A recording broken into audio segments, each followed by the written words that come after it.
kasih saya ucapkan kepada Bapak Ibu Guru yang telah hadir dalam ruangan ini dalam rangka saya Sutrisno akan menyampaikan sosialisasi tentang budaya positif. Dalam hal ini berkaitan dengan salah satu tugas yang harus dilakukan ketika mengikuti seleksi calon guru penggerak angkatan 7 Kota Bandar Lampung. Baiklah Bapak Ibu, tema yang akan saya sampaikan pada kali ini yaitu tentang budaya positif. Ya, apa sih sebenarnya budaya positif itu? Nah, secara sederhana budaya positif itu adalah nilai-nilai, gagasan, tindakan dan karya-karya baik dalam kehidupan bermasyarakat. Sebenarnya budaya positif itu adalah kegiatan atau tindakan-tindakan yang dapat kita lakukan di dalam kelas atau di sekolah untuk menanamkan nilai-nilai kebajikan pada diri kita. Nah, untuk menerapkan budaya positif ini, kita harus menempatkan posisi kita sebagai guru. Kita berada pada posisi mana? Nah, di sini ada 5 tahapan posisi kita sebagai guru untuk mengontrol kegiatan siswa. Di sini ada 5 posisi kontrol. Yang pertama adalah kontrol guru sebagai penghubung. Yang kedua adalah kontrol guru sebagai pembuat orang merasa bersalah. Yang ketiga adalah kontrol guru sebagai teman. Yang keempat pemantau. Dan yang kelima adalah sebagai manajer. Nah, kita sebagai guru sebaiknya minimal kita berada pada posisi sebagai teman, ya, atau sebagai pemantau, bahkan kalau bisa kita berada pada posisi manajer. Nah, untuk itu marilah kita bersama-sama belajar untuk mencapai posisi tersebut. Baik, kita bahas satu persatu tentang 5 posisi kontrol ini. Yang pertama adalah posisi kontrol guru sebagai penghubung. Jadi pada posisi ini biasanya guru akan memberikan hukuman ketika murid melakukan sebuah kesalahan. Ya, yang kita harapkan adalah ketika kita memberikan hukuman, murid akan berubah. Tetapi efeknya sebenarnya ketika mereka melakukan perubahan itu hanya bersifat sementara atau jangka pendek. Artinya murid itu takut melakukan kesalahan karena akan mendapat hukuman. Kemudian posisi yang kedua itu adalah posisi kontrol guru pembuat orang merasa bersalah. Jadi pada posisi ini biasanya guru akan mengucapkan kata-kata yang membuat murid merasa bersalah. Misalnya, ya, wah kok kamu begitu sih? Bapak Ibu kecewa deh sama kamu, atau dan lain-lainnya. Dan ini biasanya akan membuat murid merasa minder atau merasa bersalah.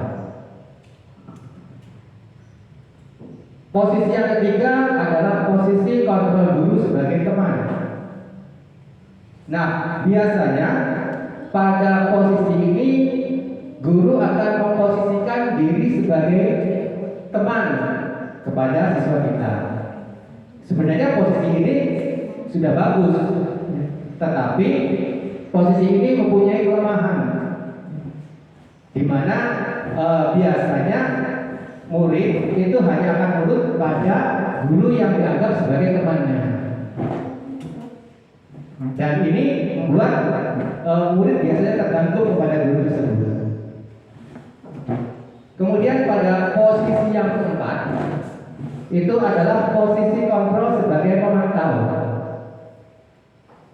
pada posisi ini biasanya guru lebih menekankan pada konsekuensi, ya, apa yang telah dilakukan oleh murid.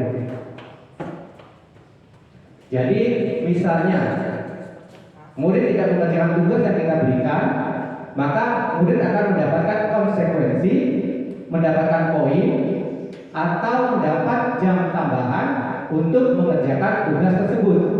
Dan ini sudah ada aturannya. Jadi pada posisi ini sebagai pemantau itu biasanya berpatokan pada aturan-aturan sekolah, aturan-aturan yang sudah berlaku. Dan yang posisi terakhir itu adalah posisi kontrol guru sebagai manajer. Nah, posisi kontrol manajer ini adalah posisi yang saat ini mungkin, ya, dianggap paling ideal untuk kita sebagai guru. Apa sih posisi manajer itu? Nah, posisi manajer itu adalah proses ketika siswa melakukan kesalahan, kita membimbing mereka, ya, mencari solusi tentang permasalahan yang mereka hadapi, ya, mencari jalan keluar bersama-sama dengan kita. Kemudian diharapkan ketika mereka kembali ke dalam kelompoknya itu menjadi siswa yang mempunyai karakter yang lebih baik lagi.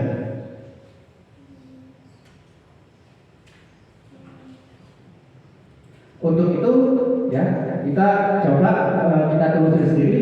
Kita sekarang ini berada pada posisi mana? Mari kita belajar bersama-sama untuk mencapai pada posisi manajer. Nah, mungkin juga kita kadang bertanya, kenapa sih siswa sering membuat permasalahan atau membuat masalah? Nah, ini terkait dengan 5 kebutuhan manusia. Apabila salah satu dari kebutuhan tersebut tidak terpenuhi, maka biasanya dia akan membuat suatu masalah. Ya. 5 kebutuhan dasar manusia. Yang pertama adalah bertahan hidup.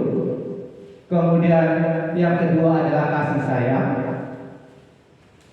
Yang ketiga penugasan. Kemudian kebebasan dan kesenangan. Dan nantinya 5 kebutuhan ini muara dasarnya adalah bertahan hidup.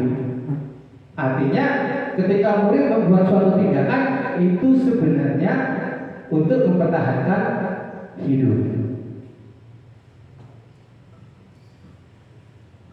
Misalnya ketika, ya, anak membuat sebuah permasalahan, misalnya bisa jadi mungkin anak kurang mendapat kasih sayang di dalam keluarga misalnya. Maka di sekolah dia mencari perhatian, usil kepada temannya, atau mencari perhatian agar diperhatikan oleh guru. Nah, jadi berarti salah satu kebutuhan yaitu kasih sayang tidak terpenuhi. Kemudian penugasan atau penguasaan. Nah, ketika murid yang tidak mengerjakan atau tidak mengetahui atau tidak paham dengan materi yang kita sampaikan, ya, kita telusuri lagi kenapa, apa yang membuat mereka tidak, apakah mereka belum atau betul-betul kurang paham dengan materi yang kita sampaikan. Artinya kita harus cross check terlebih dahulu apa permasalahannya sebelum kita membuat statement kepada siswa tentang negatif tersebut, perbuatan itu. Ya, kita cari permasalahannya. Kemudian selanjutnya adalah kebebasan. Nah, di sini siswa juga memerlukan kebebasan dalam kehidupannya, juga kebebasan di dalam sekolah. Kemudian yang selanjutnya adalah kesenangan. Nah, di sini ketika, ya, kita melakukan pembelajaran di kelas, kita bisa melihat kadang-kadang kita melihat anak itu tidak tidak mengetahui atau tidak konsisten atau tidak mengikuti pembelajaran dengan baik. Nah, mungkin karena salah satunya itu adalah kesenangannya tidak terpenuhi. Jadi sebenarnya PR bagi kita Bapak Ibu, ya, bagaimana membuat pembelajaran yang menyenangkan bagi murid. Ya. Kita berinovasi mencari sistem pembelajaran yang membuat anak aktif dalam pembelajaran. Jadi mereka merasa senang, aktif, kemudian mengikuti pembelajaran dengan sebaik-baiknya. Artinya kita membuat guru pembelajaran itu menjadi menyenangkan. Nah, pada dasarnya yang perlu kita pahami bahwa apabila anak-anak itu membuat kesalahan, kita telusuri kembali. Pasti dari 5 kebutuhan itu ada salah satu kebutuhan dasar yang tidak terpenuhi. Nah, itu tugas kita. Nah, ketika ya anak-anak membuat permasalahan, itu bagaimana kita menyelesaikannya. Nah, ini yang kita menggunakan langkah yang disebut dengan segitiga restitusi. Apa sih segitiga restitusi ini? Nah, segitiga restitusi ini adalah proses mengembalikan siswa ketika mereka membuat masalah, bagaimana mencari solusi, bersama-sama mencari solusi, kemudian mencari jalan keluarnya, ya, membuat mereka merasa tidak disalahkan, ya. Kemudian ketika diharapkan ketika mereka kembali ke dalam kelas itu sudah menjadi siswa yang memiliki karakter yang lebih bagus lagi. Nah, dalam tahapan restitusi ini kita mengenal 3 tahapan. Yang pertama adalah tahap menstabilkan identitas. Yang kedua adalah tahap validasi tindakan yang salah. Yang selanjutnya adalah menanyakan tentang keyakinan kelas. Nah, tahap pertama ini menstabilkan identitas. Artinya ketika murid melakukan sebuah kesalahan, yang pertama kita lakukan adalah membuat mereka merasa tenang terlebih dahulu. Ya, jadi tidak menyalahkan mereka. Ya, kita membuat mereka merasa lebih tenang. Misalnya, nggak apa-apa kok. Ya, setiap orang bisa membuat kesalahan. Bukan kamu saja. Atau Bapak juga belum pernah kok membuat kesalahan, tetapi Bapak berusaha untuk mencari solusinya.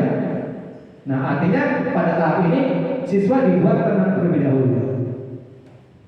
Nah, setelah tenang, baru kita ke tahap selanjutnya yaitu validasi tindakan yang salah. Tadi sudah saya bahas bahwa validasi tindakan salah itu berarti merujuk kepada 5 kebutuhan dasar tadi. Artinya ketika siswa melakukan kesalahan, pasti kan ada salah satu dari kebutuhan itu tidak terpenuhi. Nah, tugas kita setelah menstabilkan anak, membuat mereka tenang, kita cari permasalahannya itu apa. Kita gali informasi kenapa mereka melakukan kesalahan tersebut. Nah, selanjutnya setelah kita mencari informasi, kita tahu permasalahannya kenapa, baru kita menanyakan keyakinan kelas. Nah, keyakinan kelas inilah yang saat ini memang sedang digaungkan oleh pemerintah, ya, dalam menanamkan budaya positif di sekolah.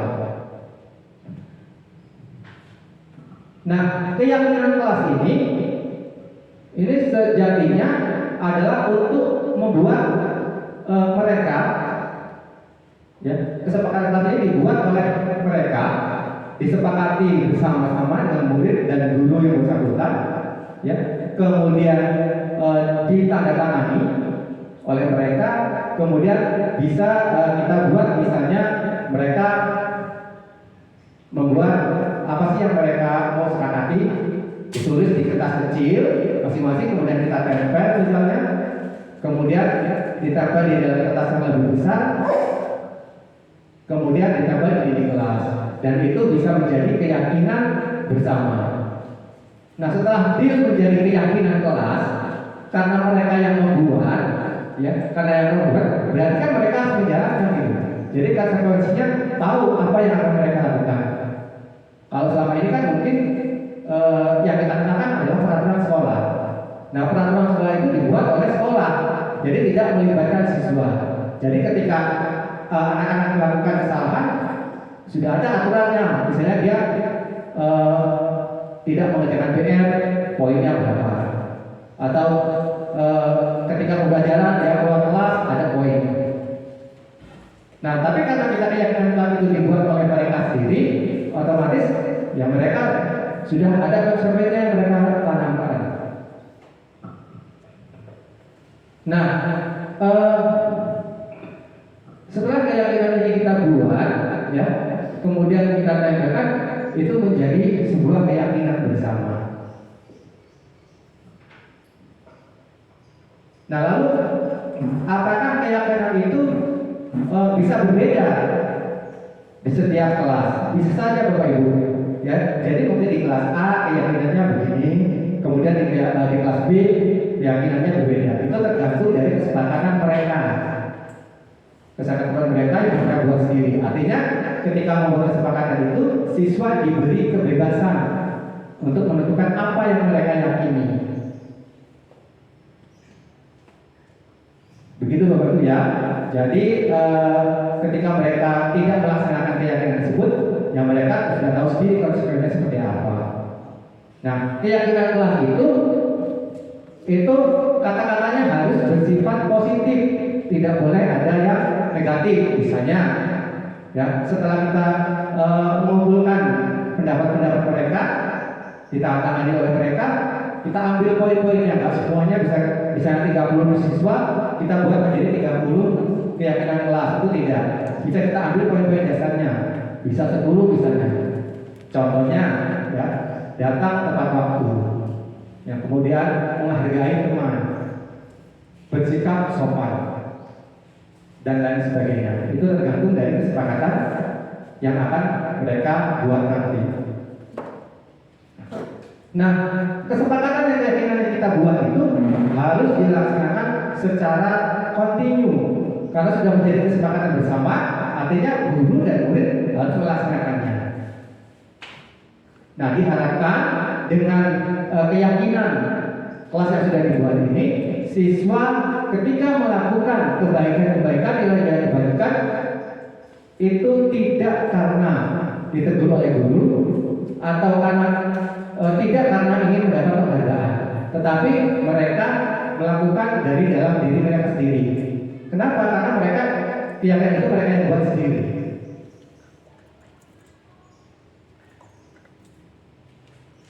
Nah, baik Bapak Ibu, kira-kira itu yang kita sama-sama sampaikan dalam keyakinan kelas ini. Apabila nanti ada hal-hal yang mau dibicarakan atau diskusikan, bisa kita diskusikan kemudian. Ya.